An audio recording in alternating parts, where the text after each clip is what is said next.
आऊज़ुबिल्लाहि मिनश्शैतानिर्रजीम बिस्मिल्लाहिर्रहमानिर्रहीम या साहिबल जमाल व या सय्यिदल बशर मिन वज्हिकल मुनीर लक़द नुव्विरल क़मर ला युमकिनु सनाउ कमा कान हक़्क़ुहु बअदस खुदा बुज़ुर्ग किस्सा मुख्तसर रज़ियल्लाहु अन्ना सय्यिदना व मौलाना मुहम्मदन सल्लल्लाहु अलैहि व आलिहि वसल्लम मा हुवा अहलु या रब्बी लकल हम्दु कमा यंबग़ी लिजलालि वज्हिका व अज़ीमि सुल्तानिक रब्बि इश्रह ली सदरी व यस्सिर ली अमरी वहलुल उक़दतम मिन लिसानी यफ़क़हू क़ौली रब्बि ज़िदनी इल्मा रब्बि ज़िदनी इल्मा रब्बि ज़िदनी इल्मा।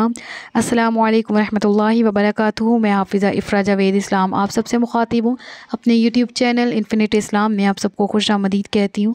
उम्मीद करती हूँ आप सब खैरियत से होंगे, ज़िंदगी पुरसुकून पुरइत्मीनान और ईमान बिल खैर गुज़र रही होगी। पारा नंबर 14 सूरह अन-नहल उर्दू तर्जुमा और तफसीर जारी है।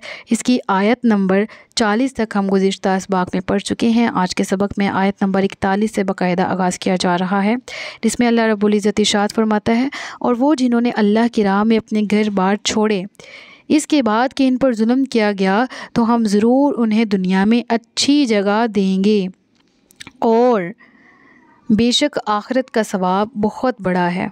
किसी तरह लोग जानते वो जिन्होंने सब्र किया और अपने रब ही पर भरोसा करते हैं। इस आयत में मुहाजिरीन सहाबा किराम की शान के बारे में ज़िक्र किया गया, जो उस दौर में जिन्होंने हिजरत की और रहती दुनिया तक जो अपना घर बार, अपना ज़ाती मफाद, जहाँ पर दुनियावी तौर पर दुनियावी मालूमता कुछ भी हो, अल्लाह की राह पर, अल्लाह की राह में, अल्लाह के रास्ते में छोड़ता है, अल्लाह की रज़ा के लिए छोड़ता है, सिर्फ़ इसलिए कि अल्लाह राज़ी है उसमें कि मैं ये अमल करूं जो मैं करने जा रहा हूं। तो उनके लिए नवीद है इस आयत में कि अल्लाह उनसे राज़ी होता है। वो जो सब्र करते हैं, वो जो रब पर भरोसा करने वाले होते हैं। उनका ज़िक्र किस तरह से कि हज़रत क़तादा रज़ियल्लाहु तआला अन्हुमा फरमाते कि आयत रसूलुल्लाह सल्लल्लाहु अलैहि वसल्लम के उन सहाबा किराम रज़ियल्लाहु तआला अन्हुम के हक़ में नाजिल हुई जिन पर अहले मक्का ने बहुत जुल्म किए। उन्होंने दीन की खातिर वतन छोड़ना ही पड़ा। बाज़ उनमें से हबशा चले गए और फिर वहाँ से मदीना तैयबा आए, और बाज़ मदीना तशरीफ़ ले गए और वहीं पर उसी तरफ हिजरत कर गए। उनकी अल्लाह अज़्ज़ व जल ने मदह बयान फरमाई, उनकी तारीफ़ फरमाई और उनके अजर व सवाब को बहुत बड़ा अजर करार दिया।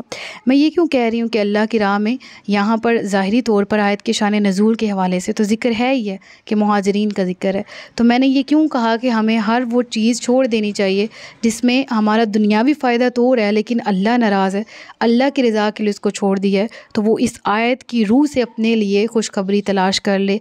वो क्या है कि अल्लाह की रज़ा का उसके साथ बिल्कुल साथ है, हर वक्त साथ है और आखिरत में उसके लिए बेहतरीन अजर है। मुझे एक वाक़या याद आ गया, मेरे बहुत ही रूह के दिल के करीब मेरी उस्ताद मोहतरम है और उनके हस्बैंड के साथ ये वाक़या पेश आया। मैं उनके शोबे का नाम नहीं लूँगी कि वो कहाँ पर थे, लेकिन उनकी उस वक़्त आज से तकरीबन 15 साल पहले उस वक़्त सैलरी 2-2.5 लाख के करीब थी, ठीक है।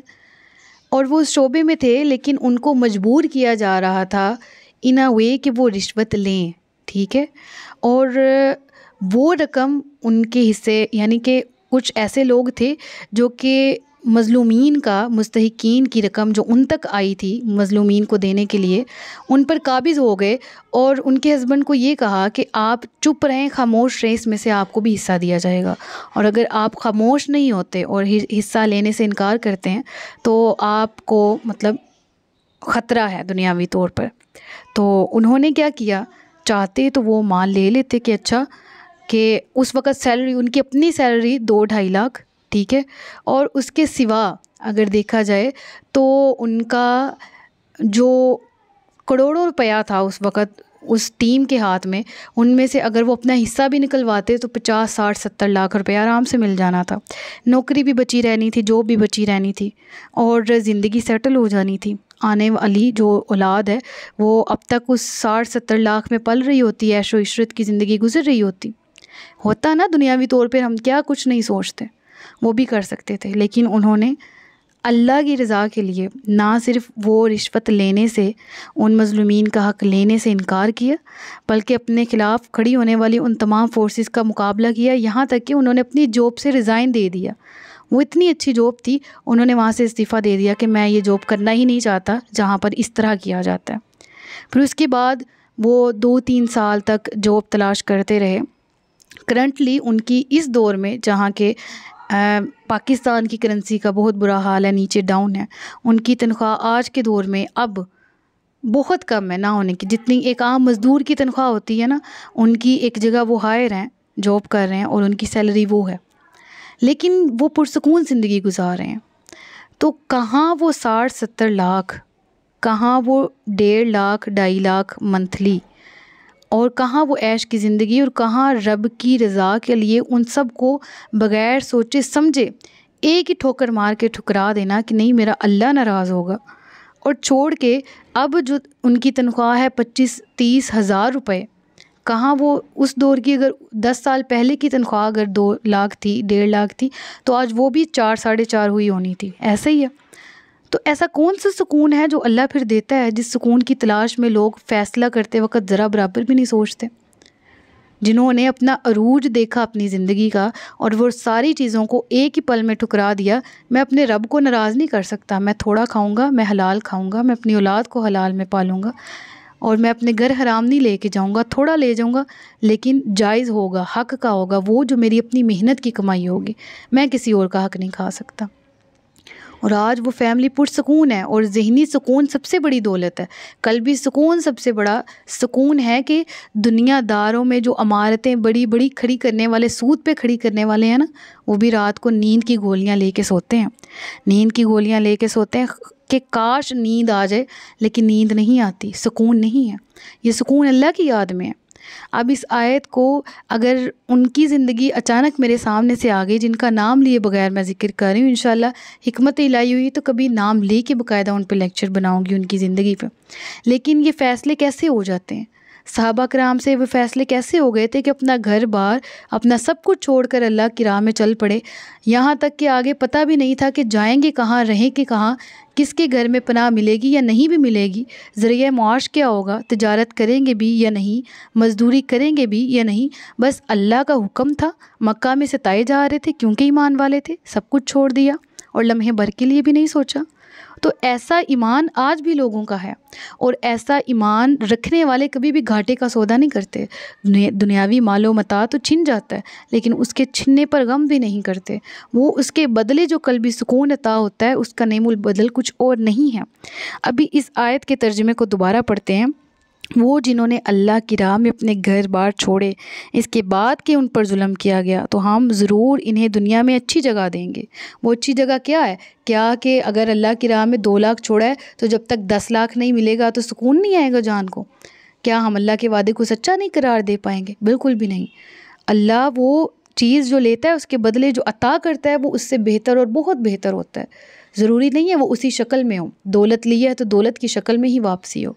अव्वल तो मयुक़रिदुल्लाह क़र्ज़न हसना में हमने पढ़ लिया है कि रब किसी का कर्ज़ नहीं रखता। अगर हम देते हैं उसकी राह में तो अल्लाह दोबारा दुगना करके, 10 गुना करके, 700 गुना करके, अपनी रज़ा के मुताबिक इससे भी ज़्यादा करके लौटा देता है।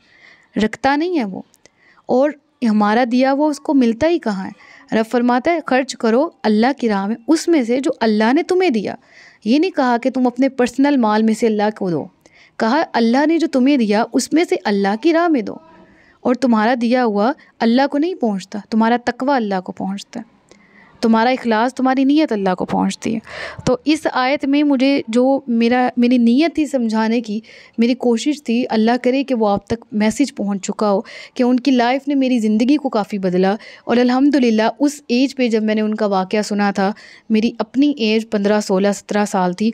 और अब अगर मैं उनको देखती हूँ अपनी बाकी की अब तक की ज़िंदगी में, तो अल्हम्दुलिल्लाह उनका वो एक्सपीरियंस मुझे बहकने से, भटकने से हर तरह से बचा के रखता है कि दौलत, पैसा यही सब कुछ नहीं होता। असल चीज़ होती है मेहनत, असल चीज़ होती है रब की रज़ा, किरदार, इखलाक, इज़्ज़त। जहाँ पर ये है वहाँ से लें, जहाँ पर लगे कि ईमान में ख़तरा है वहाँ ईमान को बचाएं, क्योंकि अल्लाह ताला ने रिज़्क़ का ज़िम्मा ख़ुद लिया हुआ है। लेकिन अल्लाह ने बंदे के ईमान का ज़िम्मा नहीं लिया। ईमान की हिफाजत उसको खुद करनी है। राज़िक अल्लाह ताला है, रिज़्क देने वाला है, वो तो चींटियों को भी रिज़्क देता है। तो फिर मैं और आप क्यों परेशान हो कि फ़लाँ बोस की बात नहीं मानी, निकाल दिया गया तो भूखा मरूंगा, या फ़लाँ से रिश्वत नहीं ली तो जॉब चली जाएगी। रब देने वाला है, रब की ज़ात अता करने वाली। तो अल्लाह की जो बातें बताई गई हैं इस कुरान करीम में, इनको पढ़ने का मकसद यही है कि अपनी ज़िंदगी में इस तरह की मिसालें देखें, सुने, समझें और उनसे अमल कोई हासिल करने की कोशिश करें, कोई लेसन हासिल करने की कोशिश करें, उनको अमल में ले करें। आगे पढ़ते, और हमने तुमसे पहले मर्द ही भेजे जिनकी तरफ हम वही करते थे। ए लोगो, अगर तुम नहीं जानते तो इल्म वालों से पूछो। फ़स्अलू अहल ज़िक्र इन कुन्तुम ला ताअलमून। अब इससे पहले मर्दों को नबूवत क्यों अता की गई? वो लोग जो कि नबी पाक सल्लल्लाहु अलैहि वसल्लम को नहीं मानते थे, ये हिला करते थे कि ये अल्लाह की शान अगर बहुत बड़ी है तो वो इससे बरी है कि वो किसी इंसान को नबी बना के भेजे। तो अल्लाह ने जवाब दिया कि मेरी आदत करीमा है, मेरी ये तरीक़ा है, मेरी कुदरत है कि मैंने अम्बिया में से मर्दों को ही चुना, इंसानों को ही चुना, जो कि मर्द ही आते थे और वो नबूवत करते थे। तो ये भी वो ऐलान नबूवत करते थे और अल्लाह के पैगामात पहुँचाते थे। तो रसूल अल्लाह सल्लल्लाहु अलैहि वसल्लम भी उन्हीं तरह के एक अफजलुल इंसान, अफजलुल मखलूक़ात हैं। और रसूल अल्लाह सल्लल्लाहु अलैहि वसल्लम उन तमाम मुसलमानों में से, तमाम इंसानों में से, तमाम रुए ज़मीन और तमाम मखलूक़ात में से अफजलुल बशर हैं बिलाशुबा। ठीक है, तो उनका जिक्र किया गया। फिर आया फ़स्अलू अहल ज़िक्र इन कुन्तुम ला ताअलमून। हम कहते हैं भाई हम आलिम से क्यों पूछे, हर बंदा अपनी तहकीक करे, ख़ुद पढ़े, वगैरह वगैरह वगैरह। इंसान के ऊपर, हर इल्म वाले के ऊपर एक इल्म वाला है। हर एक इंसान अब जो जितनी तहकीक कर गए, अब इमाम अबू हनीफ़ा है, इमाम मालिक है, इमाम शाफ़ी हैं, इमाम अहमद बिन हम्बल हैं, जितनी तहकीक वो कर गए हम वैसी नहीं कर सकते। अब वो हमारे लिए एक बना बनाया सेटअप दे गए हैं। अब हमें उस सेटअप के ज़रिए, उन रूल्स के ज़रिए जो उन्होंने आका अलैहिस्सलातु वस्सलाम की सीरत को देखते हुए हमें पढ़ाए सिखाए, हमें उनको फ़ॉलो करना है, हमें उनको पढ़ना है। ना कि ये कि हम उनकी बात क्यों माने, हम खुद कुरान और हदीस का मुताला करें। चलिए ठीक है, मान लिया, कुरान का मुताला खुद कैसे करेंगे, तफसीर कैसे खुद से समझ सकेंगे, किसी आलिम की लिखी हुई पढ़ेंगे ना, समझेंगे ना। तो ये भी तकलीद है, और तकलीद लाजिम है किस तरह से कि वो तकलीद जिसके आप मुक़ल्लिद हुए हैं वो रसूलुल्लाह सल्लल्लाहु अलैहि वसल्लम की ज़िंदगियों से ही लेसन्स हासिल करके कोई अमली नमूना आपके सामने कोई फॉर्म में, टेक्सचुअल फॉर्म में, टेक्स्ट की फॉर्म में कुछ लिखते हैं, कुछ पेश करते हैं, ताकि उन रूल्स के मुताबिक आप इजीली कुरान या हदीस को समझ सकें। ठीक है, तो यहाँ ये मालूम हुआ कि उलमा कराम का कितना मुकाम है कि अल्लाह के नबी को ये वही नाजिल हुई कि आप बयान कर दीजिए कि अगर ए ईमान वालो तुम किसी मामले में फंस जाओ जिसके बारे में तुम जानते ना हो, दीन की कोई बात है, जिस तरह मैथ्स ही ले लें, मैथ है तो वो खुद करने से नहीं आता, किसी के समझाने से आता है। ख्वाह आप नेट पे किसी का वीडियो लेक्चर लें, ख्वाह आप किसी टीचर के पास चले जाएं, ख्वाह आपको कोई टीचर पढ़ाए, तो सेम इसी तरह जब आप दुनियावी उलूम खुद ब खुद हासिल नहीं कर सकते तो दीनी उलूम भी खुद ब खुद नहीं आ जाते। इनको पढ़ने के लिए भी किसी टीचर का होना ज़रूरी होता है। ठीक है, तो उसका ज़िक्र है कि उलमा की तरफ जाया जाए। अगर किसी मसले का इल्म नहीं है, ख़ुद से ही उसमें कोई राय अख़ज़ ना की जाए। फिर ज़िक्र हुआ कि हमने रोशन दलीलों और किताबों के साथ रसूलों को भेजा, और ए भी हमने तुम्हारी तरफ ये कुरान नाजिल फरमाया ताकि तुम लोगों से वो बयान कर दो जो उनकी तरफ नाजिल किया गया है, और ताकि वो गौर व फ़िक्र करें। तो क्या बुरी साजिशें करने वाले इस बात से बेखौफ हो गए कि अल्लाह इन्हें ज़मीन में धंसा दे, या इन पर वहाँ से अजाब आ जाए जहाँ से इन्हें ख़बर भी ना हो, या इन्हें चलते फिरते पकड़ ले तो वो अल्लाह को आजिज़ नहीं कर सकते, या इन्हें आहिस्ता आहिस्ता नुकसान पहुँचाते हुए पकड़ ले, तो बेशक तुम्हारा रब नहायत मेहरबान रहमत वाला है। अब यहाँ पर अजाब का जिक्र किया गया। कौन से अजाब? इस आयत में और जो अगली बाद वाली आयत है, यानी जितनी भी आयत हमने पढ़ी हैं, कौन कौन सी आयत दोबारा से एक दफ़ा देख लेते हैं। यहाँ पर आयत नंबर 45 मुराद है, 46 मुराद है, 47 मुराद है। इन आयत में क्या जिक्र है? रब ने अजाबों से डराया है। कौन से? ज़मीन में दंसा दिए जाने वाले, कारून, यहाँ अगर आम मौत भी इंसान मरता है तो किस तरह ज़मीन में जाता है, कब्र में, अज़ाब कब्र का जिक्र। फिर आसमान से नाजिल अज़ाब किया जाना। पिछली कौमों पर आंधियाँ आई, तूफ़ान आए, कौम लूत पर तेज़ आंधी आई, ठीक है, और पत्थर बरसाए गए आसमान से। इस तरह के बारिश आई कौम नूह पर जिसने तूफ़ान से पूरी की पूरी ज़मीन को भर दिया और पूरी की पूरी कौम डूब के फना हो गई सिवाय ईमान वालों के। यह ऐसी आफत जो एक बारगी में इस तरह है कि इनकी लामत और दलाइल इन्हें मालूम ही ना हो, जैसे ज़लज़ला है अचानक से आ जाता है। इसके बाद ऐसी आफत जो थोड़ी थोड़ी आए, यहाँ तक कि इनका आखिरी फ़र्द भी हलाक हो जाए। इससे मुराद बीमारी है। जिस तरह ताउन थी, लगते लगते कौमें तबाह हो जाती थी, वो उस बीमारी में ही ख़त्म हो जाते थे। इस समेत आज के दौर में भी वो आफात कि जिसमें एक बीमारी हो या उसमें इंसान मुब्तला हो, अलैहिज़्बिल्लाह अल्लाहुम्मा ला तजल्ला मिन्हुम, और वो बीमारी उसको रफ्ता रफ्ता ख़त्म कर दे, वो बहुत इबरतनाक मौत मरे। तो रब फरमा रहा है कि कुफ़ार इस किस्म की अज़ाबात से बेखौफ हो गए हैं जो अल्लाह इनको मुख्तलिफ़ तरीके से अज़ाब पहुँचा सकता है, आसमान से, ज़मीन से, उनकी अपनी ज़ात से, अचानक से, आहिस्ता आहिस्ता। तो ये किस तरह से बच पाएंगे? लिहाजा किसी को भी बेखौफ नहीं होना चाहिए, अल्लाह के अज़ाब से, अल्लाह के गज़ब से बेखौफ नहीं होना चाहिए।